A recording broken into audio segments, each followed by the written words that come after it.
পারবেও না। কেন পারবে না? এই মেরাজটা এমন সত্তা সংগঠন করেছেন যেই আল্লাহ সুবহানাহু তাআলা তার ওই বন্ধুর মেরাজের সংবাদ খবর আমার আল্লাহ নিজেই দিয়েছেন। আগে বলেন সুবহানাল্লাহ। আমরা দুনিয়াতে যখন কোনো বিস্ময়কর আশ্চর্যজনক কোনো ঘটনা আমরা দেখি, তখন আমরা যখন অবাক হয়ে যাই, আশ্চর্য হয়ে যাই, এটা কি করে সম্ভব হলো? মেরাজের ঘটনা এতই বিস্ময়কর, আমার আল্লাহ মেরাজ শুরু করতে যায়া নিজেই সুবহান শব্দ ব্যবহার করেছেন। জুড়ে বলেন সুবহানাল্লাহ। আল্লাহ রাব্বুল আলামিন এই মেরাজের ঘটনা কোরআনুল কারীমে আমাদের সামনে আমার আল্লাহ বলতেছেন, সুবহানাল্লাযী আসরা বিআবদিহি লাইলাম মিনাল মাসজিদিল হারাম ইলা মাসজিদিল আকসাল্লাযী باركنا حوله لنريه من آياتنا إنه هو السميع البصير। সূরা বনী ইসরাঈলের প্রথম আয়াতে আমার আল্লাহ এই মেরাজের ঘটনা দিয়ে তিনি শুরু করেছেন। পবিত্র তিনি, যিনি তার বান্দাকে মসজিদুল হারাম থেকে মসজিদুল আকসা পর্যন্ত রাত্রিকালে ভ্রমণ করিয়াছেন, যার চতুর্দিক আমি বরকতময় করেছিলাম, যাতে করে তাকে আমি আমার কুদরতের কিছু নিদর্শন দেখাই। নিশ্চয় তিনি সর্বশ্রোতা ও সর্বদ্রষ্টা, সব কিছুগুলো দেখেন।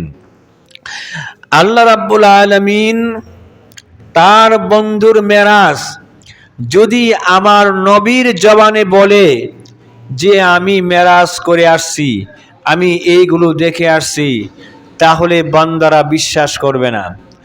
আমরা বা কাফেররা, মানব জাতিরা এটাকে অবিশ্বাস করতে পারে। এই জন্য আল্লাহ রাব্বুল আলামিন বন্ধুকে আপনার জবানে বললে এটা যেহেতু মেরাজ এতই বিস্ময়কর, এটা তারা বিশ্বাস করবে না। সেজন্য আপনি যে মেরাজ করেছেন এটা আপনার বলার প্রয়োজন নাই। আমি আল্লাহ, আমি নিজেই আমার বান্দার কাছে আমি সেটা প্রকাশ করে দিব। জুড়ে বলেন সুবহানাল্লাহ। আল্লাহ রাব্বুল আলামিন তার বন্ধুর মেরাজের কথা বলতে গিয়ে প্রথমেই তিনি বলেছেন, সুবহান, পবিত্র, মহান আমি সেই সত্তা যিনি আমি ইসরা করিয়েছি, ভ্রমণ করিয়েছে আমার নবী, আমার বন্ধু মুহাম্মদ সাল্লাল্লাহু আলাইহি ওয়াসাল্লামকে রাতের বেলা মসজিদে আকসা থেকে মসজিদে হারাম থেকে মসজিদে আকসা পর্যন্ত আমি ভ্রমণ করিয়েছি। তারপরে আকসা থেকে 7 আসমান সিদরাতুল মুনতাহার পাড়ি দিয়ে আমি রবের সাথে সরাসরি আমার বন্ধুর সাথে আমার জায়গায় এনে লামাকানে এসে আমার সাথে আমার বন্ধুর সাক্ষাৎ হয়েছে। জোরে বলেন সুবহানাল্লাহ। যারা আমার নবীর দুশমন, তাদের জন্য এই মেরাজটা অত্যন্ত কষ্টদায়ক। কারণ তাদের আকীদা হচ্ছে মুহাম্মদ সাল্লাল্লাহু আলাইহি ওয়াসাল্লাম আমাদের মতোই মানুষ। কুল ইন্নামা আনা বাশারুম মিসলুকুম, হে নবী আপনি বলে দেন, নবী আপনি তো আমাদের মতোই মানুষ। মালি হাজার রাজুল ইয়াকুলু তাআম ওয়া ইয়ামশি ফিল আসওয়াক। কাফেররা বলতো এটা তোমার কিরকম রাসূল হয়, যেই ব্যক্তি খাবারও খায় আবার বাজারেও যায়, এই রাসূল হয়? তাহলে খাবার খায় বাজারে যায়, এ তো আমাদের মতোই মানুষ। যারা আমার নবীর সম্পর্কে এই আকীদা পোষণ করে তাদের জন্য এই মেরাজটা অত্যন্ত কষ্টদায়ক। তারা এই মেরাজকে এখন যেহেতু অস্বীকার করতে পারতেছে না, যেহেতু কোরআনুল কারীমের ভিতরে এটা আমার আল্লাহ বলেছেন, আর তারা যদি মেরাজকে অস্বীকার করে তাহলে তো কোরআনকে অস্বীকার করলে পাবলিক এটা গ্রহণ করবে না। এজন্য তারা কি বলে যে মুহাম্মদের মেরাজ হতে পারে, তবে এটা স্বপ্নের ভিতরে হয়েছে। জুড়ে বলেন নাউজুবিল্লাহ। এটা মেরাজকে অস্বীকার করার একটা প্রাথমিক একটা তাদের সেই কৌশল। প্রথমেই বলতেছে যে এটা স্বপ্নের ভিতরে হয়েছে, পরবর্তী বলতে না এটা মেরাজ সম্ভব নয়, এটা আমাদের কাছে গ্রহণযোগ্য আসে না। এই তখনকার যুগে বিমান ছিল না, রকেট ছিল না, এই মহা আকাশে বিশাল আগুনের কুণ্ডলী, এই আগুনের কুণ্ডলী পার হয়ে অক্সিজেন ছাড়া, বিমান রকেট নভোযান ছাড়া একজন মানুষ এই আকাশে উড়বে, সিদরাতুল মুনতাহার যাবে, আমাদের ব্রেন এটা কিয়াস করে না, এটা সম্ভব নয়। রাসূল আকরাম সাল্লাল্লাহু আলাইহি ওয়াসাল্লামের মেরাজ নিয়ে তারা বিভিন্ন যুক্তি, বিভিন্ন উদাহরণ, বিভিন্ন তালবাহানা তারা আমাদের সামনে তুলে ধরে, যাতে নবীর প্রতি আমাদের দূরত্ব সৃষ্টি হয়, অবিশ্বাস সৃষ্টি করার জন্য তারা আপ্রাণ চেষ্টা চালাচ্ছে। এই চেষ্টা আজকে নতুন নয়। যখন রাসূল আকরাম সাল্লাল্লাহু আলাইহি ওয়াসাল্লাম মেরাজ করে আসলেন এবং এটা প্রকাশ করলেন, তৎকালীন যুগে যারা কাফের ছিল, আবু জাহেল, আবু সুফিয়ান, উতবা, সাইবা, তারাও চেষ্টা কম করে নাই, কিন্তু এটা সংগঠিত করেছেন আমার রব, আমার আল্লাহ।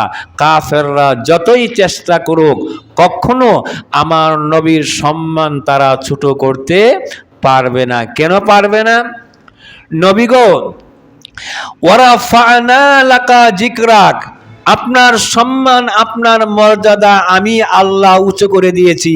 এখন কাফেররা যতই আপনার সম্পর্কে মন্তব্য করুক, আপনার সম্মানের কোনো কমতি হবে না। রাসূল আকরাম সাল্লাল্লাহু আলাইহি ওয়াসাল্লামের মেরাজ এতই বিস্ময়কর, আমার প্রাণের নবী বলেছেন যে জিব্রাইল আলাইহিস সালাতু ওয়াস সালাম আসলেন রাতের বেলা, আমি ঘুমিয়ে আছি।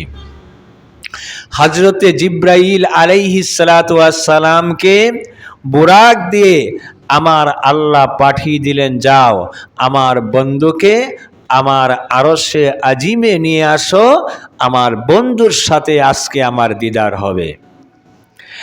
হযরতে জিব্রাইল আলাইহিস সালাতু ওয়াস সালাম বুরাক নিয়ে আসলেন, আমার নবীকে নিয়ে যাবেন।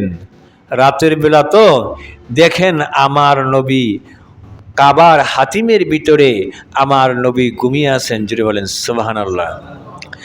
জিব্রাইল আলাইহিস সালাতু ওয়াস সালামকে আল্লাহ পাঠাচ্ছেন আমার নবীকে নেওয়ার জন্য। মানে জিব্রাইল ফেরেশতা, শুধু ফেরেশতা নয়, ফেরেশতাদের সর্দার। এখন আমার নবী তো ঘুমিয়ে, কিভাবে নিবেন? রসুলকে নিতে হলে তো তাকে জাগ্রত করতে হবে, ঘুম ভাঙাতে হবে। কিভাবে ডাক দিবেন? এখন যদি ইয়া রাসূলুল্লাহ বলে ডাক দেয়, ঘুমের একটা মানুষকে হঠাৎ করে ডাক দিলে, হঠাৎ করে তার ঘুম ভেঙে গেলে এটা তার জন্য কষ্ট হয়, তবকে হয়। জিব্রাইল আলাইহিস সালাতু ওয়াস সালাম ভাবতেছেন যে রাহমাতাল লিল আলামিনকে কিভাবে ঘুম থেকে জাগানো যায়। এই চিন্তা করে প্রথমে তিনি ডাক না দিয়ে তার জিহ্বাটা বের করে দিলেন, জিহ্বাটা আমার নবীর কদম মোবারকে লাগিয়ে দিলেন। জুড়ে বলেন সুবহানাল্লাহ। আমার নবী তো ঘুমে, হঠাৎ করে যখন জিহ্বা পায়ে লাগলো, একটু ঠান্ডা অনুভব হলো, আমার নবীর ঘুম ভেঙে গেল। চোখ খুলে তাকিয়ে দেখেন জিব্রাইল জিহ্বা দিয়ে তার আমার নবীর কদম মুবারকে জিহ্বা লাগিয়ে রাখছে। জুড়ে বলেন সুবহানাল্লাহ। আমার নবী ডাক দিয়ে বললেন, হ্যাঁ জিব্রাইল, তুমি এটা করলা কি? তোমার জিহ্বা আমার কদমে লাগিয়ে দিলে। হে জিব্রাইল, তুমি এটা কি করলেন? জিব্রাইল ডেকে বলে, ইয়া রাসূলুল্লাহ, নবী গো, আল্লাহ রাব্বুল আলামিন এই বুরাক দিয়ে আমাকে পাঠিয়ে দিয়েছেন আপনাকে আরশে আজিমে নিয়ে যাওয়ার জন্য। নবী গো, আমি তো এসে দেখি আপনি ঘুমিয়ে আছেন। এখন যদি আমি ইয়া রাসূলুল্লাহ বলে ডাক দেই, আর হঠাৎ করে আপনার ঘুম যদি ভেঙে যায়, তাহলে আপনার মনে যদি কোনো কষ্ট আছে, ব্যথা পায়, আমার যদি বেয়াদবি হয়ে যায়, ইয়া রাসূলুল্লাহ, সেই জন্য আপনার ঘুমকে ভাঙার জন্য আমার জিহ্বাটা আপনার কদম মোবারকে লাগিয়ে দিয়েছি, আপনার ঘুম ভেঙে গেছি। ইয়া রাসূলুল্লাহ, আমি জিব্রাইল সমস্ত ফেরেশতাদের সরদার হতে পারি, নবী গো, আপনি তো রাহমাতাল লিল আলামিন, গোটা সৃষ্টিকুলের জন্য আপনি রহমত। আপনার কদম মোবারকের সামনে আমার জিব্রাইলের কোনো মূল্য নাই। জোরে বলেন সুবহানাল্লাহ। হ্যাঁ নবী, আমি জিব্রাইল ফেরেশতা, সমস্ত ফেরেশতাদের সরদার, সেটা হচ্ছে ফেরেশতাদের মহলে। নবী গো, আমার আল্লাহ আপনাকে রাহমাতাল লিল আলামিন করেছেন, আপনার কদমের সামনে আমার জিব্রাইলে আমার কোনো মূল্য নাই। নবী গো, আমি যদি আপনাকে ঢাক দেই আর আমার বেয়াদবি হয়ে যায়, আমার জীবনের সব আমল বিনষ্ট হয়ে যাবে। কেননা আমার আল্লাহ বলেছেন, আনতাহবাতা আমালুকুম, তোমাদের সমস্ত আমল বিনষ্ট হয়ে যাবে। ওয়া আনতুম লা তা'লামুন, তোমরা বুঝতে পারবে না, অনুধাবন করতে পারবে না এত ইবাদত কিভাবে বিনষ্ট হয়ে গেল। রাসূল আকরাম সাল্লাল্লাহু আলাইহি ওয়াসাল্লাম বলেন, আমার ঘুম যখন ভেঙে গেল, আমি এবার ঘর থেকে বের হয়ে ওযু করলাম। যখন বের হওয়ার সময় দরজার ভিতরে যে শিকল থাকে, ওই শিকলটা আমার মাথায় লাগে। লাগার পরে এই শিকলটা লড়তে থাকে। আমি মেরাজ করে ফিরে এসে দেখি তখনও দরজার ওই শিকলটা লড়তেছে। জোরে বলেন সুবহানাল্লাহ। রাসূল আকরাম সাল্লাল্লাহু আলাইহি ওয়াসাল্লাম বলেন, আমি বের হলাম, তারপরে ওযু করলাম। যেহেতু আল্লাহর দরবারে যাব, আমি ওযু করলাম, সেই ওযুর পানিগুলো ঘরায়ে প্রবাহিত হলো। আমি 7 আসমান পাড়ি দিয়ে আল্লাহর সাথে সাক্ষাৎ করে আবার যখন আমি ফিরে আসলাম, ফিরে আসার পরে আমি দেখতেছি আমার ওযুর পানিগুলো তখনও প্রবাহিত হইতেছে। জোরে বলেন সুবহানাল্লাহ। রাসূল আকরাম সাল্লাল্লাহু আলাইহি ওয়াসাল্লামের মেরাজ দুনিয়ার বিজ্ঞান কিয়ামত পর্যন্ত চেষ্টা করলেও তার কোনো কুল কিনারা তারা করতে পারবে না।